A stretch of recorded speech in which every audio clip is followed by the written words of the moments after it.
Hi, and welcome to the Copyblogger Podcast. My name is Tim Stoddart. Thank you so much for joining me. This week's episode is something different. Copyblogger has always been dedicated to helping you build a better business by creating better content. The internet provides us all with an even playing field in which to write articles, create content, serve our audience, and build a great business. But what happens when the fabric of the internet itself is changing? How do you adjust to such drastic changes and stay ahead of the curve? To get to the bottom of some of these questions, I invited Dror Poleg onto the podcast. Dror writes a weekly newsletter at drorpoleg.com.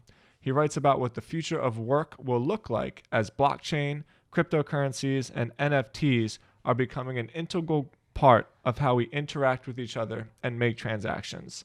In addition, Dror has some very interesting ideas on how products will be created and sold. For instance, now that everything can be tokenized, what is to stop entrepreneurs from selling services and products that are broken down to a finite level? What if you could write a sentence of copy and be paid through an NFT? What if gestures or even good behavior can be rewarded through digital tokens on the blockchain? It's a fascinating topic, and I'm so thrilled Dror took the time to speak with us. He's a brilliant mind, and I look forward to reading his newsletter each week. As content marketers, it's important that we keep up with the times. And with that, please help me welcome Dror Poleg. Dror, thank you so much for coming on my show. I'm excited to speak to you ever since you decided to come on. I've been telling my wife about it. I'm really fascinated by your viewpoint on the world and some of these topics that we're going to talk about. So thank you so much for coming on. My pleasure, Tim. Thank you for having me. And I'm excited as well. I think I told you earlier, I try to be selective about these things just because I like to talk about stuff that interests me. And often people just want to talk to me about stuff that I've kind of said too much about already and it's kind of boring. But hopefully this will be somewhat different. For sure. And I can imagine you've been brought onto different shows, sort of getting the same hijacked questions over and over again, right? So we'll make sure we have fun with this. But however, with that being said, I have to stick to the script. I open up every conversation with the same question. The background photo on your Twitter bio, it looks like a book. It says winner takes most. Can you just tell me about your background photo and what that means to you? Yeah, so I'm currently writing a book. It's my second book. And it's really about prosperity and anxiety in a world of what I call scalable careers. So basically the opportunities that the internet and technology at large affords us, taking away the ceiling in many ways and making a whole global playing field that everyone can participate in. And at the same time, the fact that it is taking away the floor as well, and that a lot of the stability and the kind of things that we took for granted in the 20th century are no longer there. So the idea of, just having going to study something, assuming that that something is going to be useful and indefinitely, and that you're going to get a job, do the same thing for 40 years, earn enough to buy a house, send your kids through college, and then retire with some sort of dignity and, be a happy man or woman and say goodbye. I think today we are all forced to live the lives of, movie stars or athletes, in the sense that, the sky's the limit for us. But at the same time, if we don't reach for the sky, we kind of fall down. And the odds of each of us succeeding or all of us succeeding in a way that follows some sort of a normal distribution are very low today. So it's much more about, okay, whether you can kind of generate hits or, fall behind. And even for those that end up winning, just like in the world of entertainment or sports, it's not about making it. It's about also staying there. And so even when you win, you're constantly kind of conscious of how precarious your existence is. Not to mention all sorts of other issues that come with it, that you're like, oh, I'm so amazing, I must be a genius. And then your mind gets messed up. And the just psychological pressure of it beyond the financial kind of ups and downs is also an issue that normies didn't have to used to worry about. And now they do. Yeah. I'm so fascinated by this concept because I think about it a lot as well. I've kind of considered myself like a Seth Godin type protege. I was always really fascinated by his ideas of long tail, where it's almost like the Pareto principle, right? No matter what you're looking at in the universe, 20% of the stuff gobbles up 80% of the resources. It's a relatively universal law. It's like this it's like a duality, right? Because on one side, there's opportunity for everybody, but the cost of that opportunity is that since it's a free for all, the advantage goes to the people that like already have the advantage, right? And so that advantage just keeps stacking up and stacking up and stacking up on itself. And I don't really see an end in sight with the internet world that we live in. I love how in your writing you refer to it as a game. Like this is what the economy is. It's a game. Like we're all just trying to get the next Mario coins, and get that next that next bit of attention. So I suppose my question is like, do you see this new world economy ending anytime soon? And if not, what's it going to turn into? So a couple of points already to try to make it a little more optimistic based on what you just said. Yeah. I think that I'm obsessed with the long tail idea as well. It comes from Chris Anderson's book, but also from a lot of other theories before that. But there's two interesting things that I kind of disagree with you on. One is that I don't necessarily think that the winners will just keep winning. Maybe that applies to platforms as a whole, but not necessarily to individuals. And even for the platforms, I think if we look 20, 30 years ahead, it's not clear that they will continue to dominate in the way that they're dominating today. But more importantly, as I said earlier, I think that even the winners in today's world, unless like really it's a handful of people that really reach some sort of escape velocity and are so rich that they don't have to worry about anything, even them, they have no idea where they'll be in 10 or 20 years, very differently from some industrial kind of billionaire 50 years ago. Like even an Elon Musk or a Jeff Bezos, the regulation that they face, the fierce competitors that they each other are to each other, and also here, I think when you get to those levels, the psychological issues come into play. So these people might self-destruct just because they're at the center of so many things, and we're seeing that in their behavior that is quite interesting. Each of them, Bezos suddenly his family life is falling apart. Bill Gates as well. Like they're starting to do all sorts of things that seem unscripted in a way, and not to mention Elon Musk, which is like a chaos kind of an ongoing chaos machine, chaos engine, yeah. Which is wonderful and fascinating and very impactful. But also you're kind of like, okay, this guy, I have no idea. When you think of like that life of like, okay, I'm just going to retire when I'm 90 and have a dignified retirement, I'm not sure if that's where he's headed, let's say. The second point is one interesting aspect of the internet, which I think gives us hope as well, is that you have to win, but there is no longer just a single game or a single arena or a single sport. The beauty of the internet is that you can make a living just by, like having 100 true fans or 1,000 true fans, like by being the best. But being the best doesn't mean, beating LeBron James at basketball. It means like making a really funny TikTok about basketball and having 10,000 people who love the way you explain it or the way you play it. So it doesn't mean that you're the best in the world in absolute term, but in some sort of subjective measure in terms of like, okay, do people like your specific voice, your specific way of explaining this specific thing? Are there enough of these people that are going to pay you so that you'll be able to make a living, or not necessarily pay you, but to allow you to monetize whatever it is that you're doing in a certain way, which is another thing that the internet is opening up, this kind of multiple new business models and ways for people to make a living. And I think that one of the defenses against this kind of uncertainty and volatility is to have multiple income streams, multiple SKUs in a way, stuff that you're selling and doing. And yeah, which is both fun, but it's also tough. And it's not something that they teach us how to do in school. But maybe to go back to the big question that you asked, I tend to be optimistic. A lot of my writing is a little dark sometimes because I want to point out to people the kind of structural issues that we're facing. I don't like, kind of like people that are just like, oh yeah, the internet, everyone will be free and it will be a democracy and everyone will have free speech and we'll all be smart and always make the best decisions about everything. And the assumption is that if you just let people be free, then it means that we'll have a middle class and everyone will be kind of happy. Yeah.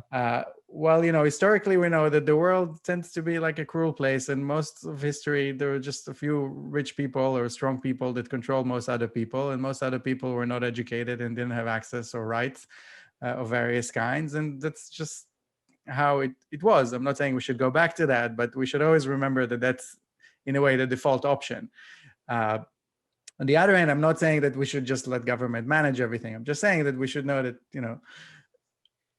giving us freedom and empowering individuals doesn't always end up in everyone having the best time. Uh, and in terms of what we do about it, I think that we will have to develop all sorts of new institutions. Some of that will have to be kind of government related stuff. So, people are talking about universal basic income. I'm not really convinced that that's a solution in itself, but some sort of safety net, or at least some things that allow people basic dignity. I would start probably with decent healthcare, regardless of whether it's private or public or how you do it. I think in America, both options are kind of pretty bad at the moment. So again, the discussion there as well. It's not, do I want like Aetna or like whatever insurance company to be in charge, or do I want the IRS to be in charge? Probably neither. But but there's a lot of examples in the world of both private and public ways that work. And what interests me more is the institutions that are kind of more social, more private, more communal. And on that front as well, we have many more examples in history. So prior to the kind of industrial era, whether it is the family or religion or guilds or all sorts of ways of organizing people together, of pooling risks in various ways, of aligning the interests of specific people. There's many more ways that people can kind of take care for each other. And here too, that does not mean that, we're all going to be hippies. In those eras, there was this group against that group, and there was that guild protecting the interests of those people against another guild that represents the interests of other people, or trying to screw the consumers themselves. So I'm not assuming that there's an optimal outcome to any of these suggestions, but I'm mostly just interested in trying, in looking at things that already seem to emerge. And kind of thinking of things that haven't emerged yet, but that maybe we've seen in previous eras that were characterized by some things that will probably characterize the next 50 or 100 years. You basically just talked about all of my favorite things to think about. Like, and that's why I was so excited. I'm well prepared. Yeah. Okay. I wrote down all the points that I want to touch on there, because there's a lot of confusion, at least for me. I don't want to speak for like society as a whole, but there's a lot of confusion because I see these really positive, optimistic new technological advances, and it's like, hey, maybe we can figure out climate change, and the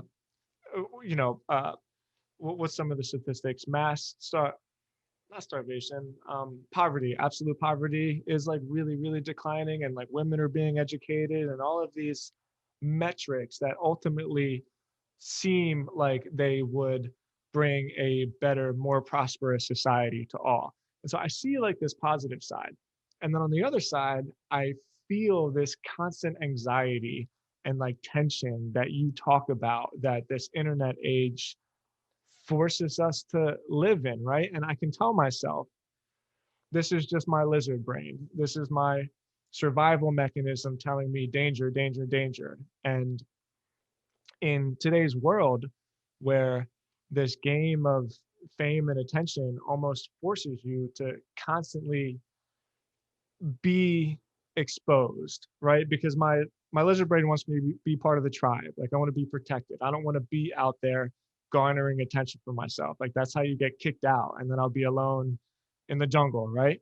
And so there's this side of me that thinks always be an individualist. Institutions are terrible, look out for myself. And then there's this other side of me that thinks like, no, society needs community and needs institutions, and we need things that can work in harmony, basically. And like, I can't figure out personally how I feel about either of those things. And when I say that, like, what does that bring into your mind? How does that make you feel?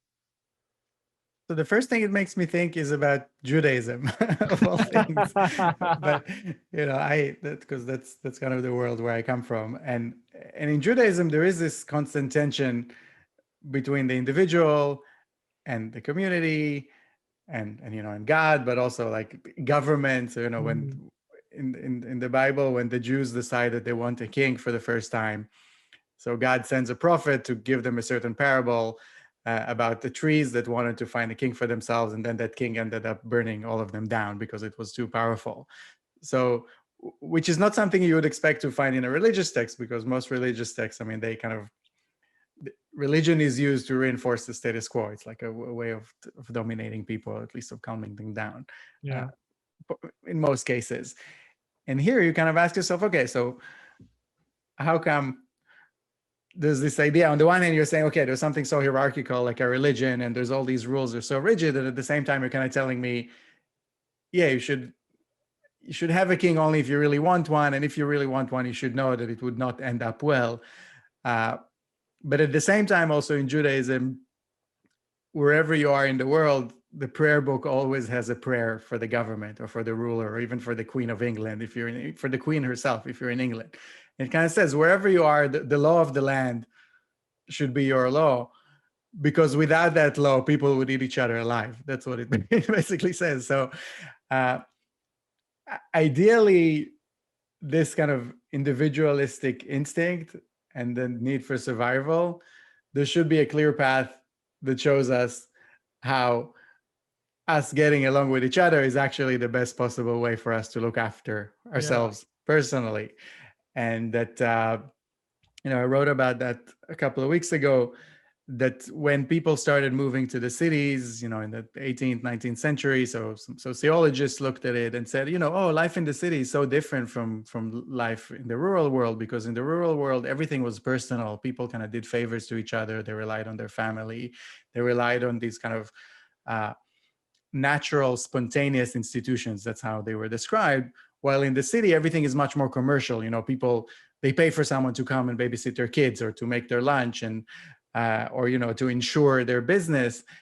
And superficially, it looks like a completely different world. It is much colder and kind of uh, not as natural as spontaneous. But actually, when you look at the pre-industrial world, you understand that even those kind of soft, spontaneous, natural institutions, they were still driven by self-interest and the need. People were nice to each other because they had to be nice to each other in order to stay alive, and in order to yeah, I helped my neighbor because I knew that he would help me when I need him. Yeah. It wasn't just out of some kind of nothing wrong with that, but it wasn't just like I was just being nice for no reason. People were nice to each other because they needed something from each other. And even then, there were the in groups and out groups, and they were nice to their people, and they were not so nice to probably most other people in the world.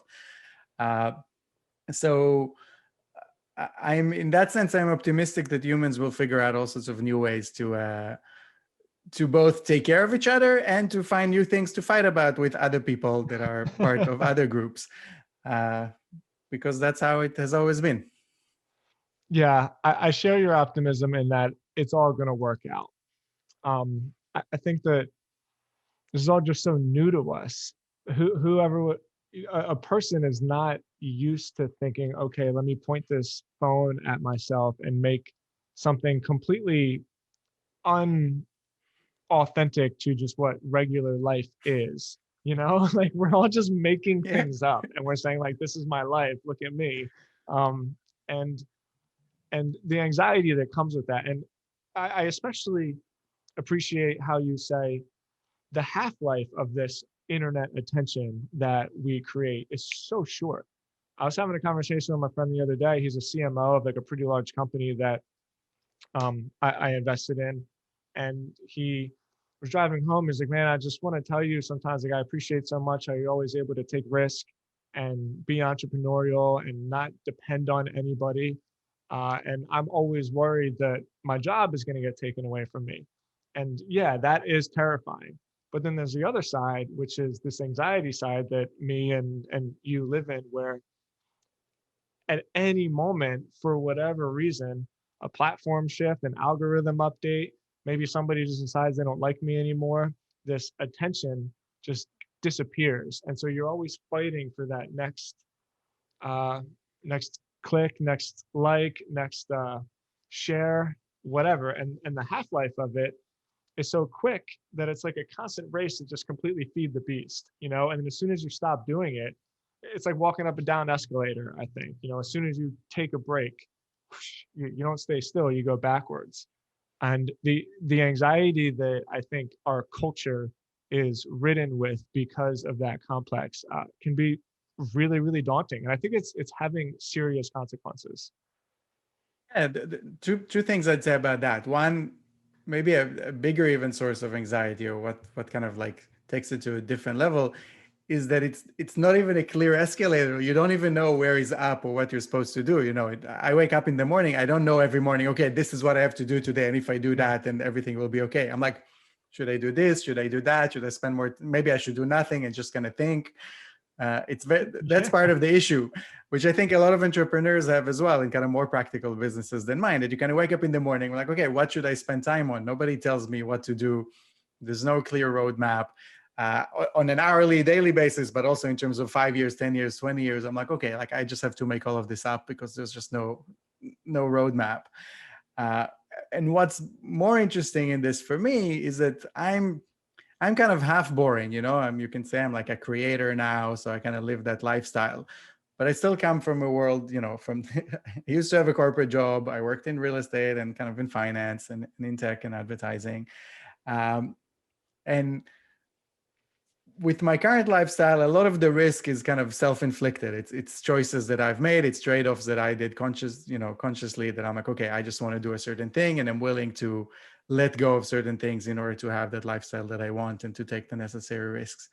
But what's really interesting is how more and more of that dynamic starts to affect the kind of the boring profession. So not just someone who lives off of Instagram or Twitter, but even the lawyer, even the truck driver, even the fitness instructor is suddenly competing with people all over the world, and he's suddenly dependent on these algorithms, and he's suddenly required to have his own some sort of channel or some sort of differentiation.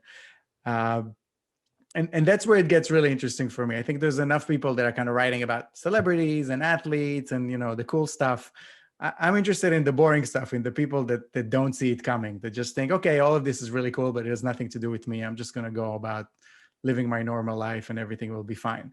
So I'm interested in them, like telling them, no, it's not going to be fine. Like, you know, maybe it's fine now, maybe it will be fine for 2 more years, maybe 5, maybe 15. But ultimately, every profession, every stable thing will be reshuffled much more than we understand. And this whole internet thing, I think I'm still amazed every day by what the internet does. And I think most people still don't get it at all, even though it's been around for so long. Like, you know, you discovered me on the Prof G podcast, for example.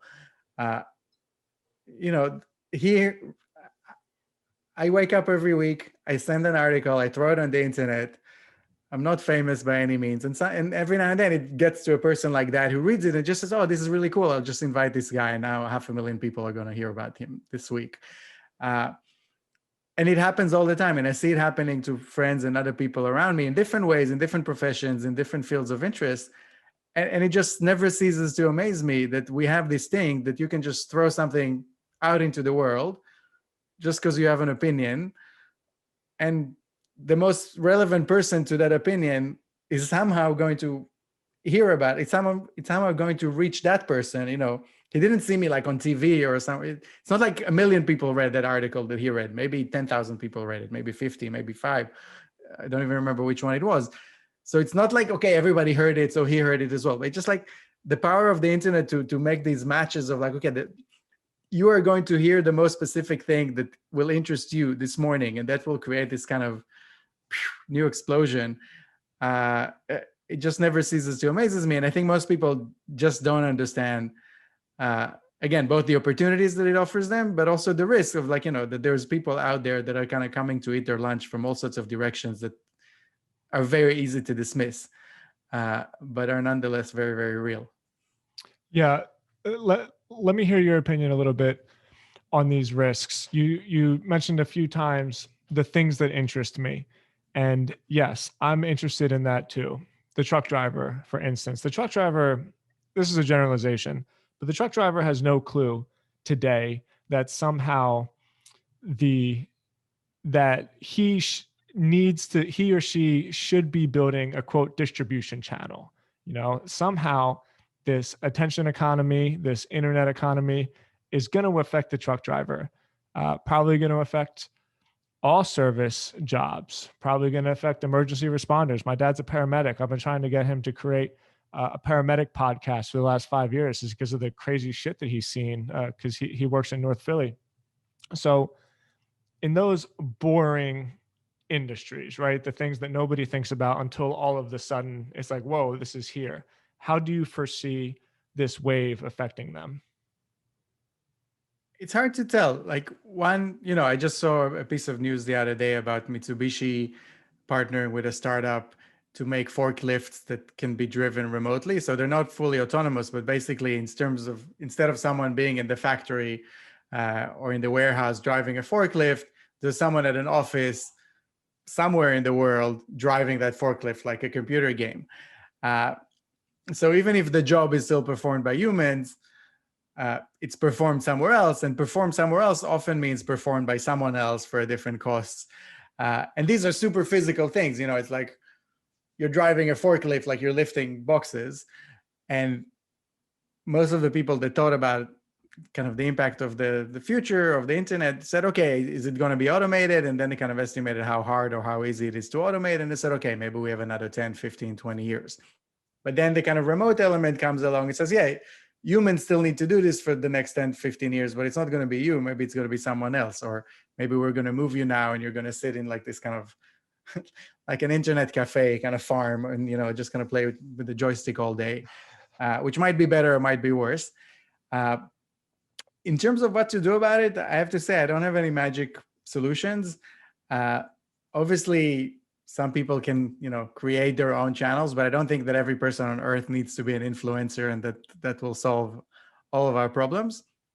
But I do think that more broadly, probably more of us will be busy serving each other in all sorts of ways and monetizing all sorts of gestures in ways that haven't been monetized before. I wrote a little bit about that as well, that we're starting to see on the internet, and it always begins with adult entertainment, these kind of new trends. So, when the internet started, there was porn and prostitution and people finding kind of dates online.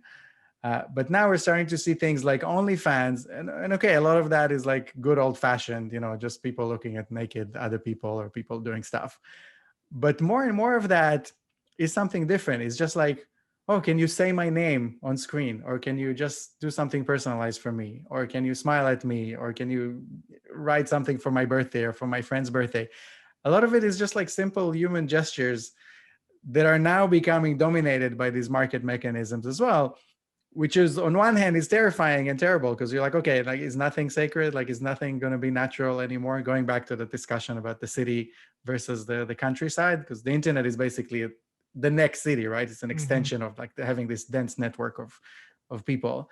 But on the other hand, you're like, okay, but maybe that's how people are going to make a living. They're just going to smile at each other and write birthday cards for each other and give each other hugs. And maybe that's where we're headed, like monetizing all sorts of new things that only we can do as humans and leave it to the machines to drive that forklift. Because maybe driving a forklift wasn't the best use of 40 years of someone's time to begin with. And I don't know, maybe just smiling at each other or being nice for a fee. Maybe that's not the optimal outcome either, but maybe it's not so bad. And who knows what other things will come up that people can get paid for and kind of make a living out of. I agree with what you're saying. It's almost the word that's coming to my mind. Well, obviously tokenization. And I'm sure that you've been asked to do like 1 million crypto podcasts recently. So we can dive into that because I think your viewpoint is really, it's on point, I think, in terms of some of the unintended societal consequences that will happen. And with tokenization, it's like everything becomes commoditized because there's no limit to what you can break down into a product. I don't like it's hard to I finally conceptualized it, and then once I conceptualized it, I was like, how do I even say this? And a gesture is a perfect example. Why wouldn't it be?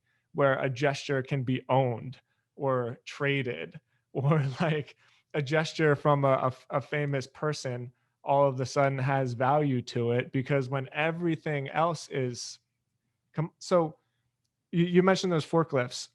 I use a bank, obviously, and the PNC Bank in Nashville.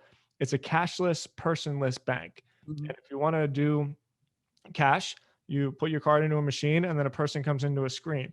And when you said like people farms, that's exactly what I think of. I think, okay, there's just this centralized farm of people who still do manual labor, but they do it at a way that's so scalable that you don't actually need to have quote employees all over the country. So using that example, it's clear that we're going to start seeing things that are traditionally done by humans, labor, just more and more commoditized, broken down. We won't need them. And so then how do people start making livings? And I don't see any reason why maybe gestures, right? Maybe micro content, like I'll write a sentence for somebody's blog post, or maybe you can pay me in a token for a quote that I wrote in your book. You know, these are just examples off the top of my head, but I think it's really fascinating to see how all of this will emerge in the markets and in our society.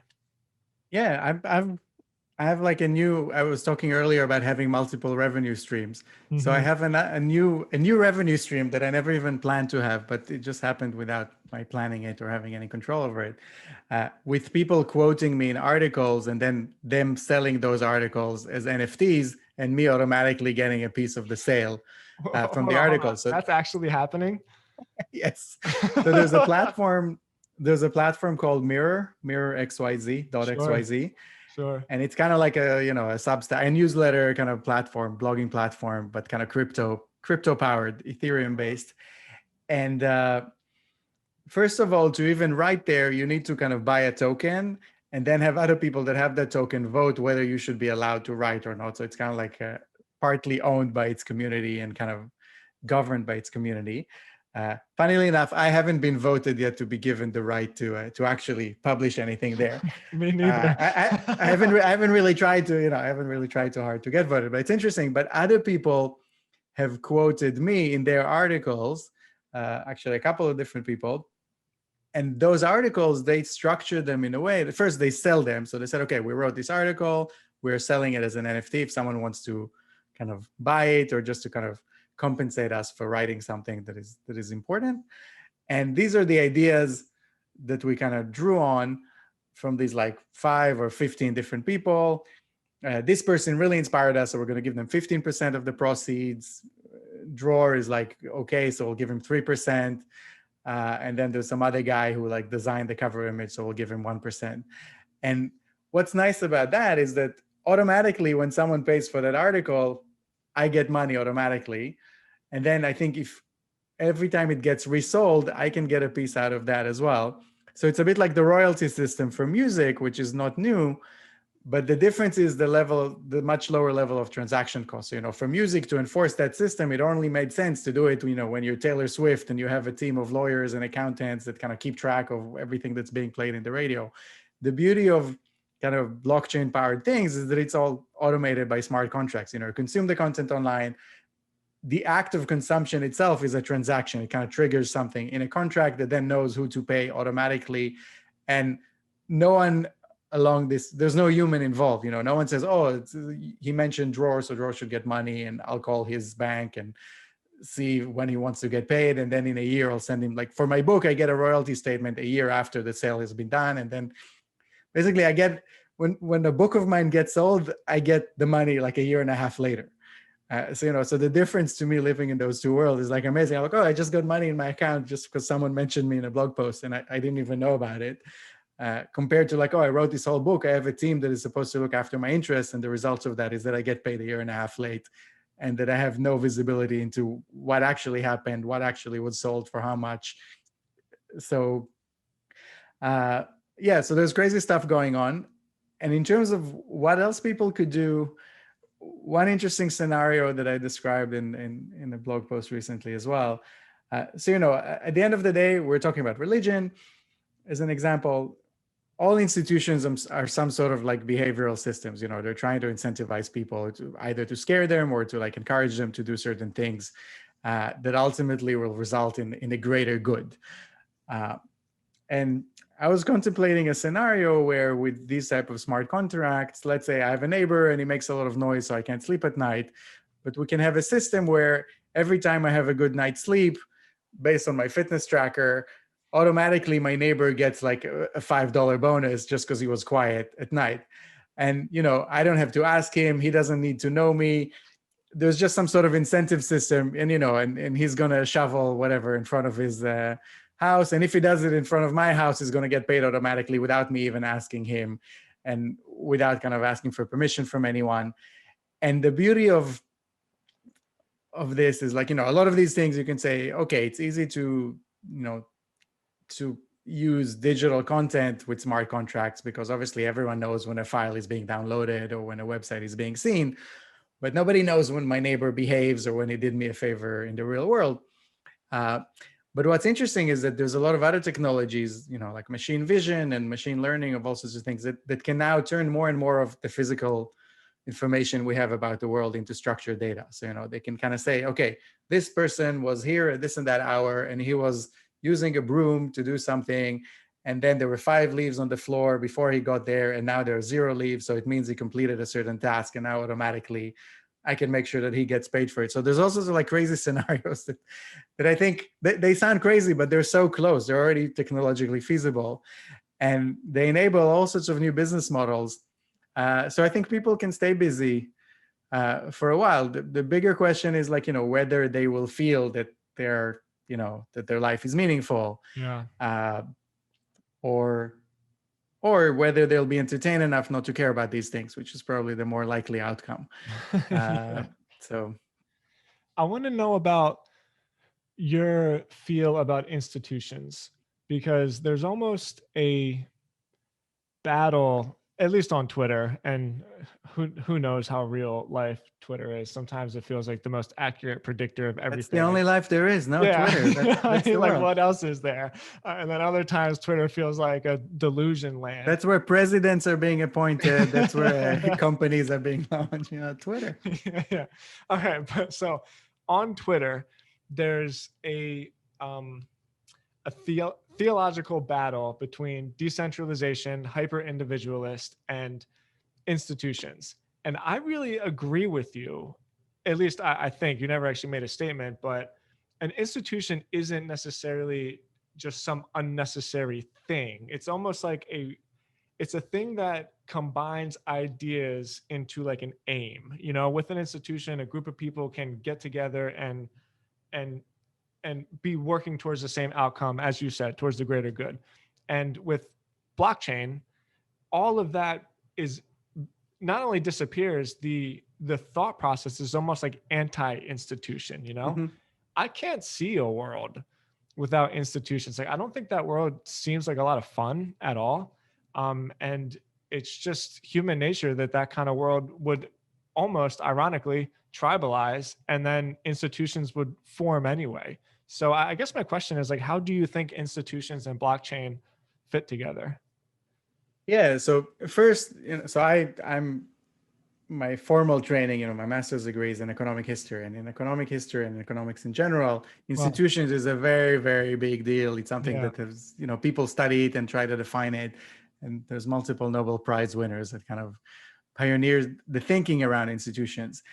And in economics, institutions is much more broadly defined than like, government or like this or that organization. An institution is just the fact that, I'm going to walk near you and not punch you in the face because I'm trying to be nice. Like little things and little habits and little kind of arrangements between people that are very kind of implicit are also institutions. Sure. And, the fact that people bow to each other in one place and shake their hands in another place, they're all part of institutions. So, and there is simply no way to avoid these type of arrangements, whether they're formal or informal. That differs, and the role of government differs. But there's always going to be some sort of structure. There's always going to be some sort of hierarchy. It can be more dynamic, less dynamic, easier to change, harder to change. But the idea that, again, that it's going to be like, oh, everyone is just going to do whatever they want and it's all going to be fun. There's just no example of that ever happening. And again, it's always a result of incentives, and there's a new order that always emerges. Definitely, I think Bitcoin and blockchain more broadly will bring about a certain a reemergence of all sorts of new ways of doing things and kind of new power relations and new incentives for people, but it will not bring the end of this thing existing altogether. It will not mean that, okay, now everything is just about people trading with each other directly and no one else benefits and no one else depends, and no one depends on anyone. And I find it a little, how do you call it, cold or cruel, or like, like, why should the goal be not to depend on anyone? Like, it's obviously it's good to be successful and prosperous and to have everything you need, but like, why is the goal even to like, why do we have to be so hostile to each other as like as an ideal, and that's coming again from a person who's very skeptical of government and very kind of you mentioned the lizard brain. Mine is definitely hyperactive because I have like a post-traumatic history that goes back several generations. It's just angry millennials on Twitter that are mad that because they got I think a lot of that, but that's a sad thing, that a lot of the discussion about Bitcoin and blockchain is really way too ideological, kind of utopian. I just tweeted like about it earlier today. So there was just now 2 essays, one by Balaji Srinivasan and one by a fellow called Michael Green, who's kind of like a more traditional investor, but also that worked for Peter Thiel and others. And one is kind of pro-Bitcoin and the other is anti-Bitcoin. And both their arguments kind of boil down to, oh, it's terrible because it finances terrorism. And the other one is like, oh, no, this is the only hope for civilization. Like, it's kind of like, there's so much in between that is much more interesting than that. And my interest in the world of crypto in general is first the metaphors that it gives me to think about stuff. So like that neighbor that we mentioned that is going to be nice to me because he's incentivized. And I don't care if it ends up happening on the blockchain or with another technology. It's just the fact that the technology enables it now and it's cheap enough to kind of even contemplate these things.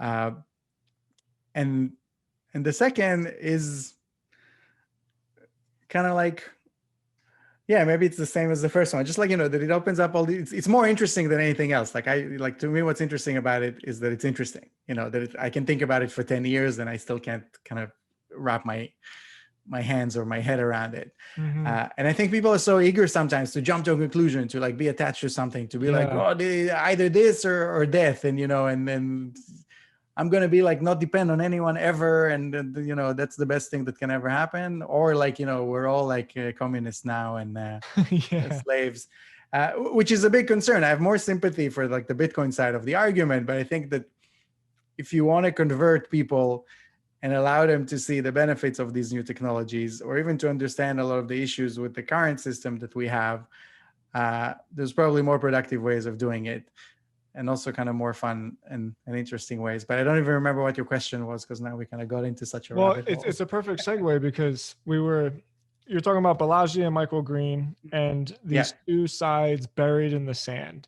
And I find that to be the case, especially the last 2 days. My newsletter was actually about this, with Elon Musk tweeting about the energy consumption of Bitcoin. And right away, you were either stop talking about this. This is all a lie. What are we going to do? Stop having Christmas because Christmas lights take as much power of another country. And then the other side is just, this is irresponsible. Bitcoin is terrible. And I didn't see not one. And I was actually looking for it because I was, again, talking to my wife about this. Like, where is it that you can't say, just because this other thing is bad, that means that what we're doing should be allowed because it's not as bad as the other thing. Like, that's a terrible rationalization. But on the other side, you also have to admit, okay, what we're doing is a work in progress, and we're trying to figure out a better technology that can serve the world better.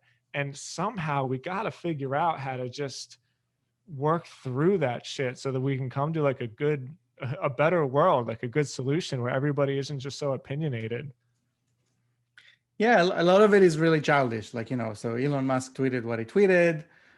And then 5 minutes later, I'm seeing like very serious kind of financial analyst, kind of like, ha ha ha, like, yeah, Bitcoin went down like Yeah. 5%. It's the end. Like, this thing like went up like 12x in like the last 15 months. And they're like really celebrating like it's the game over now. Okay. Like it went down from like 53 to like 51 or like Yeah. And we now won, Ethan's like, back yeah, up. or like, it's like, what's up with you guys? Like it's just so, it doesn't seem like very intelligent. And yeah, I agree with you. I mean, the multiple things can be true at the same time. I always Yes. say, like, in 1999, the internet was a bubble. It was also the biggest thing ever. And even today, a lot of people are still trying to pretend that it doesn't affect them whatsoever and that they can just keep doing. And again, 20 years later. So a lot of things don't have to become obvious to everyone at the same time. They don't affect everyone in the same way. Some people will be able to, live and retire and keep a stable job without any of these things affecting them, maybe because they're young or maybe because they're very lucky or in a handful of professions that somehow will be affected less. So to me, it all comes back again to curiosity, which is how maybe I kind of align my anxiety with my optimism or attempt at optimism, to just like say, more than anything, this is interesting. I'm driven to know what's going on because that helps me feel safe. But Yeah. also somehow I enjoy it because it is interesting. And, there's all these things happening, and to just kind of dismiss them, uh, I just don't think that's the kind of the intelligent thing to do. And even if you disagree with them, you should want to understand them. Like, like I own Bitcoin, but I'm still kind of like, I'm not fully convinced. I just think that in terms of like risk reward, I'm like, okay, it doesn't Yeah. cost me too much to own a little. If it ends up being, taking over the world, good. At least I'll have something to eat. And if it doesn't, so fine. It's just like buying another stock of some company that ended up not kind of working out. Uh, Especially when you see people passionate about this, well, they're not passionate or completely ignorant of the stuff that they should care about much more. Like most people, their money is managed in some pension fund or 401k. They have no idea what it does, what it's invested in, what kind of fees they pay. And there's like, that's fine. Don't worry about it. But let's argue about Bitcoin all day on Twitter. It's kind of just doesn't make sense. Yeah. We need to be less emotional and more rational. And I have personally been working on that as, Me too. like I am an emotional person for sure.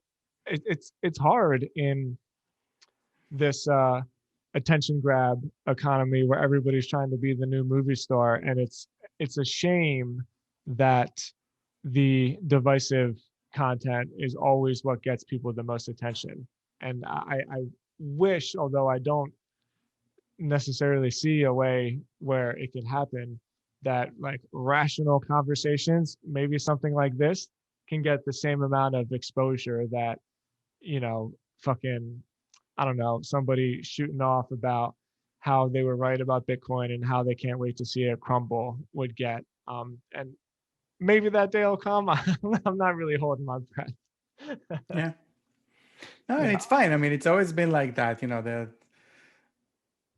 The we live in a world that is like more about entertainment than anything else. But in a way, it's always been like, politics was always a game of, who is more popular, who can make some people hate the other group. But at the same time, the big ideas end up changing the world and persisting. So the fact that something is not popular doesn't mean that it's not going to make an impact. It just means that most people will not be positioned properly to benefit from that impact, or at least to avoid some of the damage that it causes. Yeah, agreed totally. All right, so let's start wrapping this thing up. I want to end. My plan was to kind of show the relationship between the internet and the hyper individualism that content and creating content creates, and almost how the internet is evolving into blockchain. I think of blockchain almost kind of like the 3.0 of the internet. If it was computers, or if it was just the internet, like HTTP, and then it was Web 2.0, just the fact that we could all communicate on like a timeline. I really see blockchain as like this 3.0. It's like this digital renaissance, so to speak, where we're all going to start to see the world in a different way. So ultimately, aside from what we talked about with NFTs and commoditization and um, more of like a macro level, right? How does Bitcoin and Ether, I think it's important to keep that one in there.